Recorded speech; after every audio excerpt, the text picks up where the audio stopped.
LSU run rules, the Cajuns. So what did we learn? Let's talk about it. Locked on LSU. Let's go.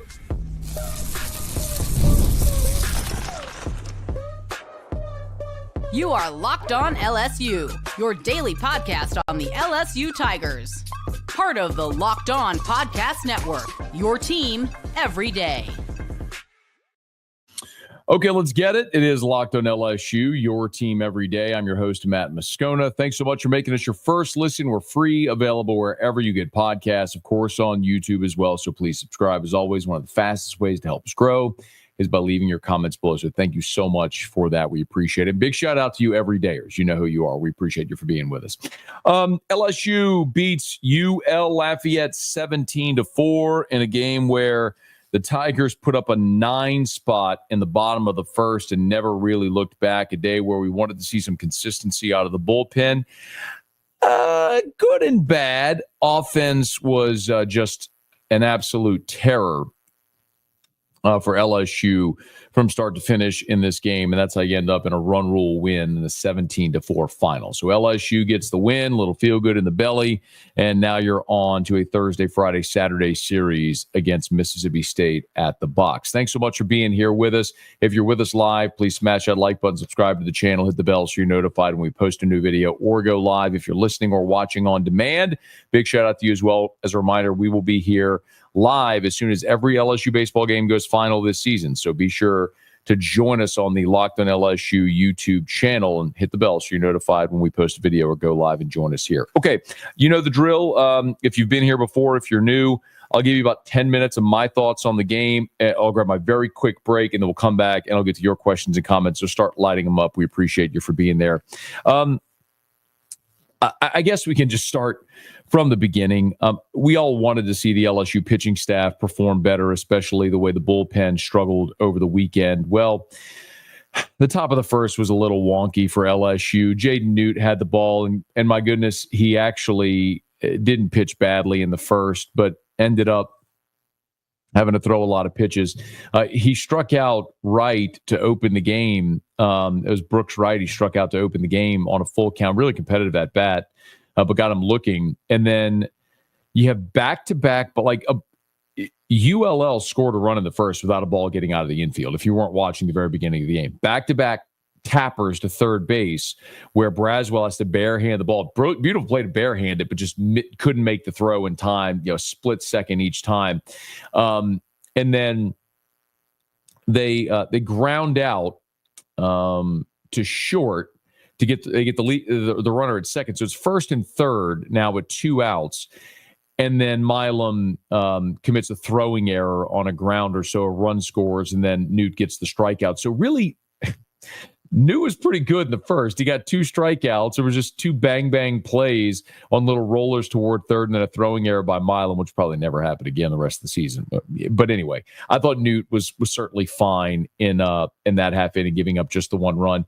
And Newt had a pretty good outing for LSU, all things considered. He went 3 innings. He gave up 2 runs on 5 hits. He struck out 2, didn't walk anybody. Again, that's what we wanted to see, was command. Of his 42 pitches thrown, 27 were for strikes. So I thought Jaden Newt was more than serviceable in this game. He gave up a run in the second as well. After they went single, ground out, double, and then got a ground out and a fly out. So, I thought he was fine. I thought Jaden Newt, the majority of his pitches were for strikes. He gave up, again, the run in the first was hardly his fault. They didn't really hit him hard except for the double. So I thought perfectly fine 3 innings for Jaden Newt. William Schmidt came into the ball game in the 4th, and this is where we're still starting to have some issues, man. I mentioned Newt's strike to pitch ratio, and for Schmidt, he ended up throwing 47 pitches in 2 innings. So for comparison, Newt went 3 innings, 42 pitches, 27 strikes. Schmidt, in 1 fewer inning, threw 5 more pitches and 2 fewer strikes. So 47 pitches, 25 of them for strikes, 3 hits, allowed the 2 runs. The problem was the walk and the 2 wild pitches. Now, I am going to go to bat for Schmidt on the wild pitches, because certainly one of them, if not both, the second one, they were calling for a low fastball. Aaron Beatty had his glove there, and he just let the ball go through his wickets. Like, that's why Cade Aaron Beatty isn't ready to be your weekend catcher in the SEC. It's just inexcusable at really at any level, but certainly at this level. Like, the amount of wild pitches, I'm not looking at a season stat sheet right now. I could pull it up, but the amount of wild pitches LSU has, I think, is certainly not appropriate relative to what should be pass balls that are at the fault of their catching. And that's one of the things you're seeing. You're seeing an abnormal amount of wild pitches from this pitching staff, not just Schmidt tonight, but from the pitching staff. And the lion's share of them are balls that are hitting the catcher's mitt and need to be blocked up or caught. You're just not very good defensively, a catcher. It is by a mile the weakest link on this team is your inability defensively from Hernandez and Aaron Beatty to catch. Hernandez is, I think, improved. He's steadied as he's played every day, but that's certainly been a problem. Still, you're having an issue right now, I think, with Schmidt's confidence and his ability to throw strikes and work ahead. The first batter he faced, they bunted for a single. So that's just some tough luck, and you tip your cap. Then they go fielder's choice, so you get the lead runner at second, but you still got a runner at first. And this is where Schmidt gets into trouble because he's got a 1-2 count. He's working ahead, and then he hits the guy. And then he's behind 2-0 and gets a flyout, actually makes a pitch and gets a flyout. And then came the wild pitches, which scored the run. And then he's got a runner in scoring position. Wright comes up, his former high school teammate, who hits a flare to center, and the second run comes home. Then he gets a pop-up. The point is, without the wild pitch, you're out of that inning without allowing anything. So, or without the hit by pitch, you're out of that inning. And then he goes out there in the fifth, and it wasn't a clean inning, but he didn't give up a run. He goes fly out, double, fly out, 4-pitch walk, but then comes back and gets the flyout again. It's just you have these random moments in the middle of a half inning for Schmidt right now where it looks like he's in a groove, and then there's a 4-pitch walk. He's ahead 1-2, boom, he hits a guy. Like, it's just those momentary lapses right now. And I don't know if that's just maturity, that the command that will come with maturity and more innings. Maybe it is that simple, but he's plenty good enough to get good hitters out. I mean, he's touching 96, 97. He can throw the breaking ball for a strike. It's in there. It's just consistently commanding it. And that's what sort of evaded him right now. The rest of the pitching staff on the day, for LSU, it was pretty clear this was going to be a run rule. So Jay wanted to get guys in. So Benj comes in, throws to one hitter, gets a strikeout, and then he goes and gets Dorsey because he wanted to make sure Dorsey got a chance to pitch. Dorsey goes in there, faces 4. He did allow the 2 hits, but then in the 7th, Rizzi went out there up and down in order with 2 strikeouts. So forgive me, he did allow there was one base runner because of the throwing error on Hogg, the freshman who went at second base and had the throwing error. So 1 over the minimum for Rizzi, but he was perfectly good, fine, had 2 strikeouts. So that was nice to see. You're looking for guys that can throw strikes, and Rizzi's a guy who's a pro prospect. I mean, he's 6'8", he's 6'9", whatever he is, and he pumps 96. And that's a guy that has the frame to be a pro, and it's why scouts love him. And he's just got to command his stuff. It's the familiar tale with all these young guys that throw really hard and have good stuff. You just got to be able to command it. Offensively for LSU, the 9-run first was just kind of incredible to watch. I mean, it was the most runs scored in an inning by LSU this year. Curiel walks to open the game. Jones walks. Then Dickinson doubles. Fry doubles. Aaron Beatty homered. Jones hit the grand slam. You blink, it's 9-1. And you're thinking, man, how long is this thing going to go? LSU kind of went quiet for the next couple innings. Then in the 4th, I mean, look, ULL is a terrible baseball team. Let's not. I mean, this was the 4th when LSU pushed the next run across. Fry walks on a 3-1 pitch. Milam singles. Brown strikes out. Aaron Beatty walks. Then Braswell's hit by a pitch to score a run. So 2 walks and a bases loaded hit by pitch. It's how you got the run in the 4th. And then in the 5th, the 5th was even wilder. It's when you put up the 5 spot. You scored on a hit. They hit a guy with the bases loaded and walked Curiel and Jones with the bases loaded. 3 of the runs in that inning all came via either hit by pitch or walk with the bases loaded. And by the way, they walked Dickinson, Brown, and Braswell as well. You were just playing an awful baseball team. I mean, this was a ULL. This is just, we've seen some good ULL teams in the past. This is not one of them. On the day, LSU hitters walked 12 times and they were hit 3 times in 7 innings, really in 6 at-bats. You had 6 at-bats in this game. You were walked 12 times and hit 3 times.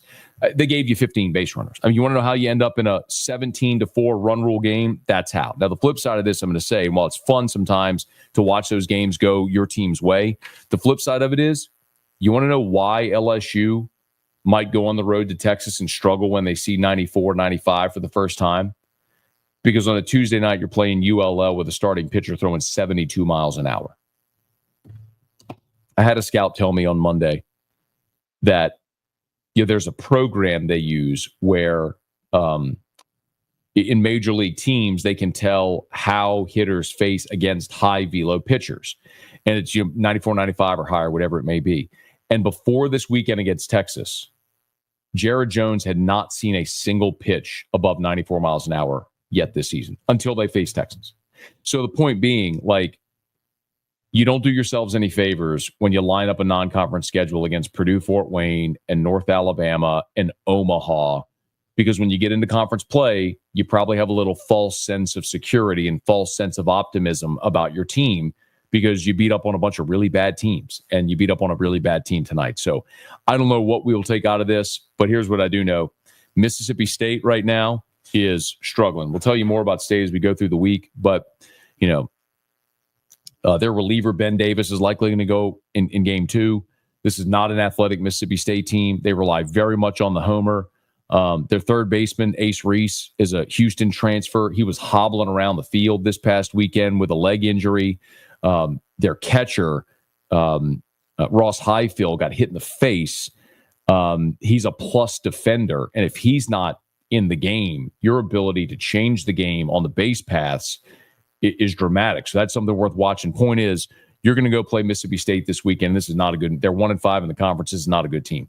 I mean, the benefit LSU has this year as opposed to last year is you are front loaded with a manageable schedule. And if the objective is win 2 every weekend to get to 20-10, well, you're on pace for that right now at 4-2. Get 2 this weekend against Mississippi State. I never want to call for a sweep, but if you get 2, you maintain that pace. See if you can keep doing it. LSU beats UL Lafayette 17-4. Okay, that's my take on the game. Quick break. We'll come back and get your questions and comments, so please drop them. Let's go. It's Locked on LSU, your team every day. The Armada Team of the Week is brought to you by our friends at Nissan and the all-new 2025 Nissan Armada. Each week, our locked-on college basketball experts are picking one team that stands apart.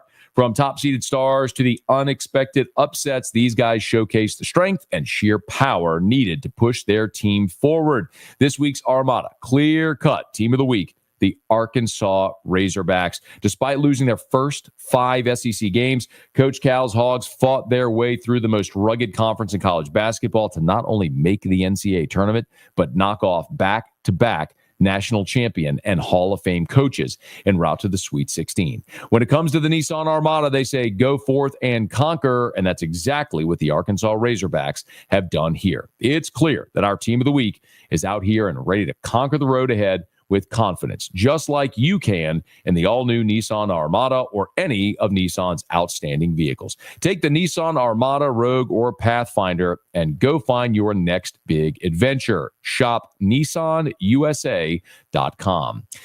Get the supplies you need from the site made for the skilled trades. Supply House. Whether you're in plumbing, HVAC, or electrical work, Supply House is the reliable way to order products online. Their easy-to-use website is packed with helpful, useful resources and the latest product info to help you get the job done right. Plus, with a complete inventory of over 200,000 parts from 400-plus top brands, you'll find exactly what you need delivered fast from coast to coast.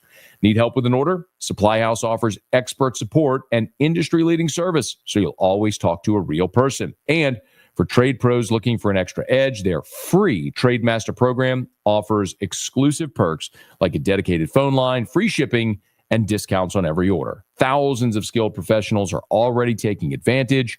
Now it's your turn. Join the TradeMasters program today at supplyhouse.com/TM and start ordering plumbing, HVAC, and electrical supplies with just a few clicks. Plus, use promo code SH5 for 5% off your first order. That's supplyhouse.com.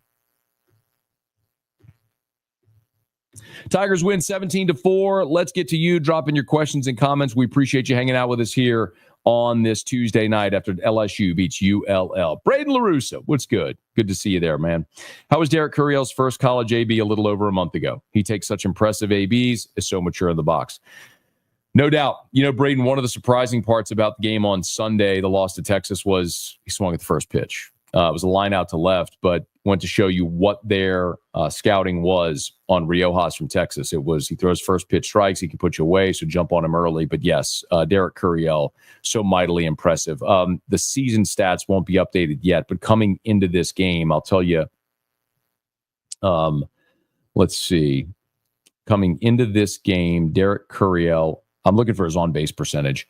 I mean, I know it was over 400, but waiting on this to load, and Curiel coming into this game was batting .420. Jones and Curiel both .420 even. Curiel's on-base percentage, .564, leading the team. Jones right behind him at .504. It's incredible. A freshman who has 88 career at-bats and his on-base percentage is .564. I would guess he leads the team in walks. If not him, it's Jones. No, Curiel leads the team in walks. Curiel with 24 walks, Jones with 15. It's not even really close. Dickinson with 18, Jones and Milam with 15, Stanfield with 14. And then Josh Pearson also with 14. Puts it in perspective, right? I mean, he's not a big home run hitter, but his ability to work counts, his eye at the plate is incredible. It's a very astute point. Hey, Monty, game proves how deadly walks are. Similar hit totals, but one team gets run ruled. Hey, remember, Monty, if you're walking 12 times, you're not swinging the bat, so your hit total isn't going to be as high. Hey, Thomas, Aaron, Merrick, thanks for being there. Caden said you can't hear.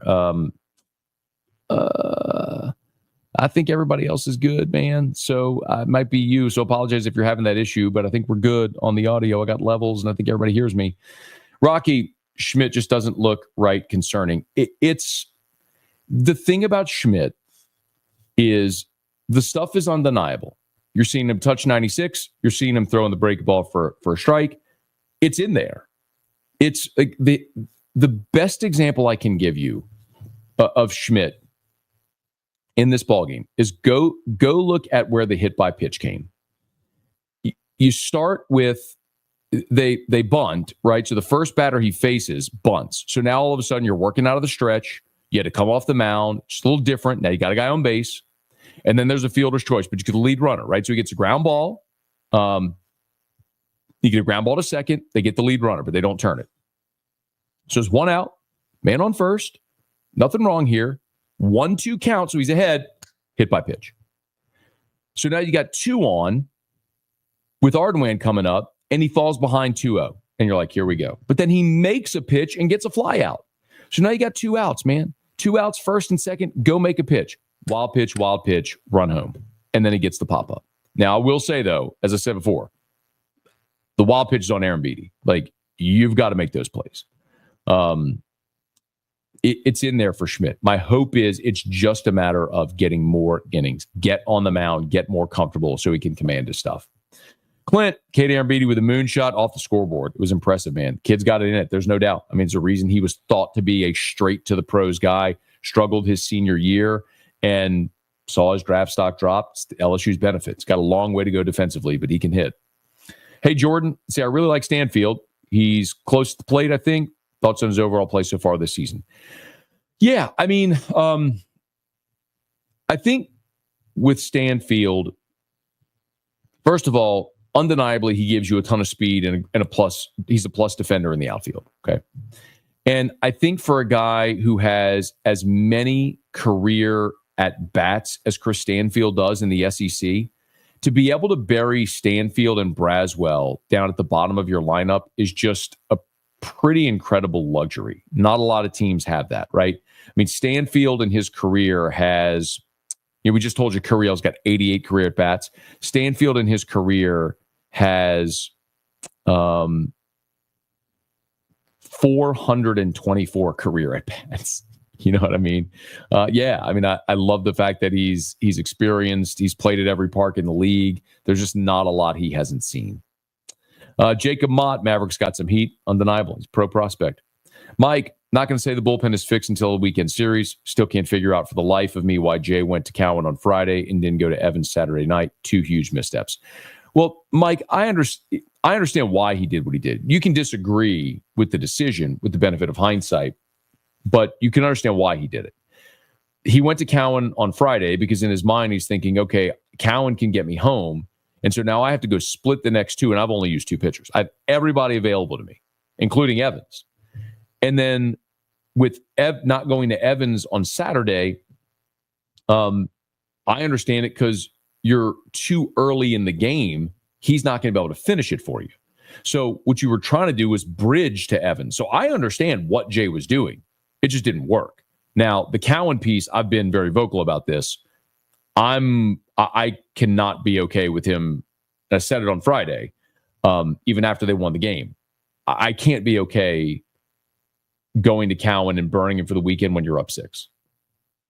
If you're up 2, if you're up 4, I could see it because 1 swing ties it. Up 6, you got to be able, even if you want to throw Cowan in the 7th and then sit him down so you'd have him available the next 2 days, okay. But burning him on Friday, I'm with you. How many pitches did Newt have? Newt threw 45. Let me make sure I have it right. I think he threw 45 and Schmidt threw 47. 42, excuse me. Newt threw 42 pitches. Schmidt threw 47. So neither of those guys will be available on Friday. I think there's a chance you could see him maybe if you needed him on Sunday, that either could pitch on Sunday. You take a day on Wednesday. They're certainly not going to pitch Thursday. If you give them off Friday, I said Sunday, excuse me, Saturday. It's a Thursday, Friday, Saturday series. Point being, you might be able to get an inning out of those guys on Saturday if it was a bullpen day. Trivia Carter, Michael Ingram, thanks for recapping. Hashtag everydayer. Appreciate that. Love our everydayers. Thank you. I mean that sincerely. If you're here with us every day, thank you so much. Thaddeus, like your take about Cade Anderson giving us a chance to win every Friday. We need to figure out how to split the next 2. Offense needs to put up runs like Tennessee to help out the bullpen. You know, the thing you got to keep in mind, though, Thaddeus, just because Cade can win every Friday doesn't mean you're going to win every Friday. You're going to have to find out ways to win games 2 and 3 behind Ianson and Shores. And if they can't do it, who's your next option? Let's see. Mike said, I feel like the bullpens know all the eyes are on them at this point. They're overcomplicating things. Everyone knows it's the biggest liability. I don't even know that that's the case. I think sometimes, Mike, and again, look, all these coaches have all the analytics, all the pitch counts, what these guys throw for strikes, what they don't. Sometimes if you're having trouble locating, I think Doug Thompson said this on AFR today. I think it's a great point. If you want to simplify it, instead of calling 4 pitches, call 2 pitches that you know you can command. And when your stuff is really good, even if you're throwing it over the plate and you're locating where you want,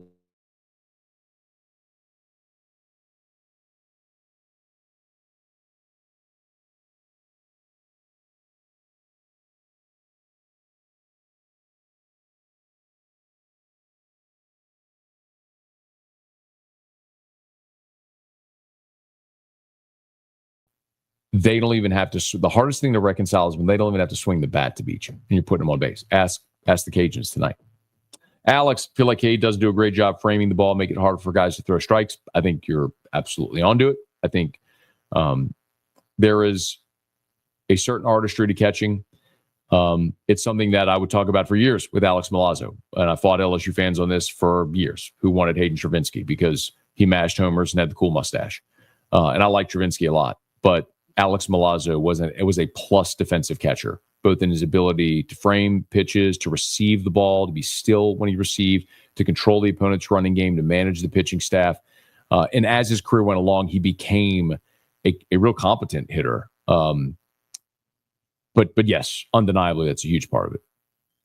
Paul, Let's see. You didn't solve any pitching issues. It's 3 days. It's suddenly fixed. You can call it fixed. You don't face any SEC teams. If you don't face SEC teams first. I don't know who's assuming, Paul, that it's fixed. I certainly haven't said that. I don't think that. I don't even think you're going to know that this weekend when you face Mississippi State. I think you can only confirm the negative. If you go struggle again, it only reinforces the negative, I think. It's going to take an evolution throughout this season of finding guys you can count on. Jake, what websites do you reference for stats? Oh, there's lots of good ones. The NCAA has a stat database, LSUsports.net. If you want SEC stats, you can go to SECsports.com. They're all over the place. Thomas, good batting, pitching practice. This felt like batting practice. You're facing their starter was throwing 72 miles an hour. Robert, do you think Larson will get any more run? It's tough, man.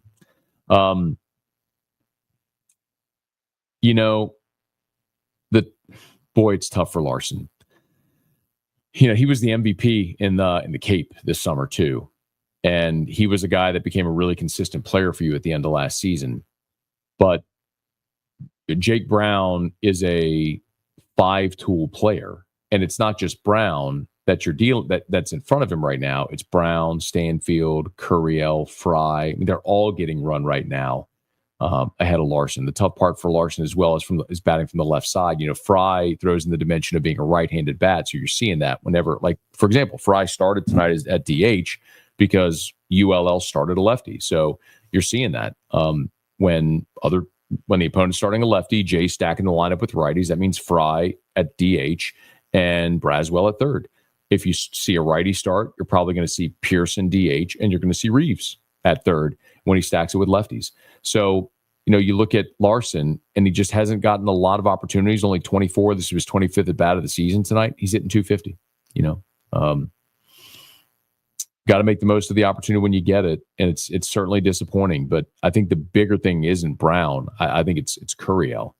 They brought in Curiel and Stanfield. You brought in a veteran in Stanfield who just mentioned he's got almost 500 career ABs, and a freshman in Curiel who looks like he's never coming out of the lineup for as long as he's here. So it's a challenge, man. Hey, Paul, I love this team. It's awesome until we can find 3 consecutive pitchers who can throw more strikes than they do balls or hit batters. Your pitching is not fixed. Yep. Again, I don't think they're fixed. But you did have guys tonight that threw more strikes than balls, just in fairness. Just for a point of clarification. Newt threw 42 pitches, 27 of them for strikes. Schmidt threw 47 pitches, 25 for strikes. Benj threw 5 pitches, 4 for strikes. He struck out the only batter he faced. Dorsey threw 12 pitches, 6 for strikes. That was 50%. The only one who threw more balls than strikes was Rizzi. He threw 23 pitches, 11 strikes. But quite honestly, he kind of got hosed as well because he had the grounder to second that David Hogg threw away. All right, please smash the like button if you would. Subscribe to the channel. Hit the bell so you're notified whenever we post a new video. Let's get a few more in here. Michael, would you consider runners left on base still an issue? Also, do you feel like Texas series will be indicative of the rest of the season against talented teams, or first decent team we faced, jitters? Well, it's a really good question, Michael. First of all, no, I don't think runners left on base is an issue. I think LSU hits exceptionally well. This team right now cumulatively is batting .337. They have scored 245 runs coming into tonight. Their on-base percentage is .456. No, I think they can score in many different, with 38 homers on the season already. They can score in many different ways. No, you're always going to leave runners on base. It's just the nature of the game. You're not going to get hits in every clutch situation. So no, I don't think that's a problem. The Texas series, I think, was humbling for this team because you did finally face a legitimate team. The one reason for optimism there, Michael, is you handled Texas's 2 starters just fine. Spencer and Harrison, you chased early, and Duplantier, their big reliever that they threw on Friday, you knocked him around the park. I thought your approach on Sunday, I understand the plan, it didn't work. And that allowed Riojas to go deep into the game when what you needed to do was get deeper into their bullpen because that's where they were thin. So that approach I thought was poor. But the encouraging thing is you hit their 2 frontline starters. You got to find bridge guys in the bullpen. Eric, the game was revenge for CAJUNS. Spurge, do you have any stats for the league or SEC numbers for runners left on base? I do not have that handy right now. Mississippi State is a wounded animal. Need to be careful as always. And the SEC opponent is it at the box. It is at the box this weekend, Thursday, Friday, Saturday. And I'll tell you this. I'll give you this tidbit right now. But Chris Lemonis is one of, I think, 2 coaches in the SEC, Tony Vitello being the other. I could be wrong on this. I need to make sure I check it. That's why I didn't want to say this yet. But Chris Lemonis has a winning record against Jay Johnson. And to the wounded animal part, that's part of it. You got a desperate team that's 1-5 in the league, but a team that's had success against you as well. So, yeah, I would not take this series lightly in any way. Remember, you opened the season last year with Mississippi State in conference play, and that was a team that you thought you were going to be able to take that series handily, and they whipped you. So, yeah, do not sleep on this week. Chris, should Reeves be starting a game or 2 this weekend over Braswell? I'll continue to say, Christopher, look, Braswell is an SEC caliber player. I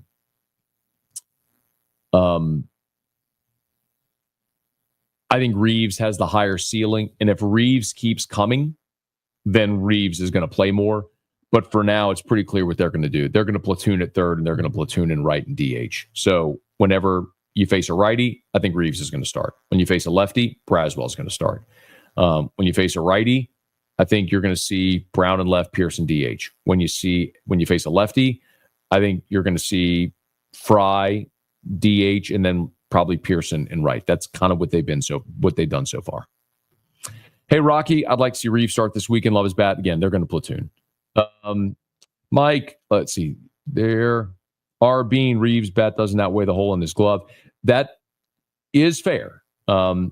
But I also wonder, look, I mean, he was a very good defensive infielder and he's a utility player, could play anywhere on the infield last year in junior college. A lot of that could just be reps. Like, look at David Hogg today. If you watch the game to the end, God bless you. But David Hogg gets in there. He hits just a routine grounder to second, and he just scoops. He has to rush the throw, and he throws it away. I mean, he throws it wide of Costello. The kid's on scholarship at LSU. Clearly, he can make that play. Some of it is just getting into the flow of the game. Hey, Jordan, if we win Thursday, Friday, I'd like Bede to get the game 3 start. Bede? I'm sorry. You're going to have to come again with that. Matthew Hanneman, do both coaches have to agree to a 10-run rule? Yes. If so, why doesn't Jay want the extra innings for his bullpen? Well, because honestly, what you'd prefer is to save your bullpen, because you don't know how you have to agree to it before the game. You don't know how a game is going to go. And so when you have one day off Wednesday and you're turning around to play Thursday, you don't want a game to be labor, and you have to then go use more and more guys. So you want guys to be fresh and ready to go for Thursday. Schmidt might need Taub. I don't know what Taub is. Okay, sorry, you finished the comment here. To be a fresh inning pitcher, pressure might be getting to him. But survivor's remorse, he started the 4th. He didn't come in with guys on base. He started the 4th, and they bunted against him, the first hitter he faced. And so then all of a sudden, he's got a runner on. Now he's pitching out of the stretch. I don't know, man. I agree with you in the sense that I don't know that it's a situation where you would bring him in with runners on base in a leverage spot, but he did start the 4th and the 5th today. Let's see. Go Tigers. Schmidt's in his own head. I think so much of it is just going to be him getting more experience. Why do you start Thursday, assuming Cade Anderson starts Friday with his normal rest? Oh, who do you start Thursday? I'm sorry. Cade Anderson. Yes, you stick with Anderson. In a perfect world, you'd love to be able to keep him on the regular day, but you don't have someone that you feel comfortable saying, I'm going to give this guy the ball on Thursday. Everybody moving up a day is perfectly agreeable, and you can certainly do that. So I believe you'll go Anderson, Irons, and Shores again this weekend. Merrick, any concern about the weather Friday and Saturday? Haven't looked, candidly. Do that when we get closer. Did the Tigers solve the bullpen issues? Not even close. I agree. But thank you for the question. Schmidt looks the same as Cade did last year. He's fine, needs a little development. Don't be surprised if he's a Friday night starter next year. Well, I'll tell you this. Remember, Cade Anderson is a draft-eligible sophomore. So Cade Anderson could well be gone after this season. I fully expect Shores will be gone after the season as well. It's his draft year, so it's when he'd have leverage. Same with Ianson. So you'll replace your whole rotation. But Kason Evans is obviously the guy that you got to watch. I mean, he will be a starter, and he'll probably be the front of the rotation guy next year, I would think. Seth Larson will probably transfer after this year, unfortunately. We'll see. Remember, after this year, you're certainly going to lose Stanfield. He's out of eligibility. Curiel, of course, will be back. Brown will be back, but there will be a spot open. But you never know how it may. I would have thought the same thing for Ethan Fry, and he's stuck around, and he's got a role now on this team. Douglas, Matt, is it possible to see Fry at first base next year? Maybe, but I'll remind you also, one guy we haven't seen this year that they're playing in a red shirt is Eddie Yaman. And Yaman's a guy that's played first, third, and caught the transfer from Dayton. Big, tall, guy with some pop in his bat. That's probably the guy that's first in line to fill that role next year. Let's see. The catcher, Matt Beatty. I think you're talking about Aaron Beatty. Cade Aaron Beatty is his not Beatty. Sorry, I thought you were talking about a pitcher. So the catcher is Cade Aaron Beatty is his name. That's okay. That was, I thought you were talking about a pitcher. Sorry about that. Let's see if I can get a few more. Noah, Jay has claimed he has no say in the 10-run thing on midweek games. He would supposedly always play 9. I'll stand corrected if that's the case, but my understanding, and I have asked officials this before, that both coaches have to agree to it before the game. So if both coaches agree to it before the game, then those are the ground rules that are in place. James, LSU's got to get more innings out of their starters, take pressure out of the bullpen. That's why you have 17 pitchers. You have enough arms. And in college, remember, James, last year you didn't even have a day 3 starter. In the championship season, you didn't have a game 3 starter. So it's easy to say you got to get more length out of your starters. It's just not practical in the college game. Very few have 3 starters that go 6-7 innings. That's why you carry 18 pitchers. Logan, should Newt be pitching the weekend in relief? Logan, it's a great question. It's one I posed this week on air and radio. It's why I was wondering if they would start Newt tonight instead, maybe give him the opportunity in the weekend. What I would say, Logan, is I trust Jay and Yeski that they've seen him more than we have. They see him in practice every day. I think they probably know what they feel like he's capable of. But he threw 42 pitches tonight. You could give him off Wednesday, Thursday, Friday, and potentially use him maybe for an inning on Saturday. We'll see if that's something they elect to do. But after using him the way they did tonight, it's hard to imagine that would be an option this weekend. But we'll see. Okay, last one from Noah said, does third base right field platooning continue into the postseason? That's hard to say because, look, at this point a year ago, I'm not even sure that Ashton Larson was in your everyday lineup, and he became an everyday player for you.